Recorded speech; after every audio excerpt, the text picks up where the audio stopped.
Po yung mga steps or probably may procedure po kayo para makita ng isang Pinoy or isang OFW na ina-applyan nila is illegal recruiter? Oo nga, no? Yan, isa yan sa advokasya, siguro. Hindi lamang ng MWO Prague, no? Pero siguro lahat ng mga MWOs sa Europa, or siguro sa Amerika or sa Canada, no? Na talagang we want to fight itong mga illegal recruiters na ito and yung mga masyadong nasa social media na nag-iengganyo ng mga overseas ng mga applicants, no, na mag-apply sa kanila na yun naman pala ay walang maayos na trabaho na dadatnan ng ating mga kababayan.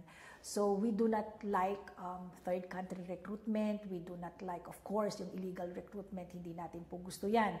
As much as possible, we encourage the Filipinos na mag-visit naman doon sa DMW website. So siguro you can share the I can share with you the DMW website and pwede nating i-flash yan, ano? Sure. Para at least makita nila, pag naghahanap kasi, makikita na nila doon na ano yung mga approved job vacancies. Okay? When you say approved job vacancies, yun yung dumaan sa aming mga MWOs, no? At nasiguro namin na okay, may trabaho, okay, maayos ang kumpanya, okay, maayos ang kontrata. Yung gano'n, no?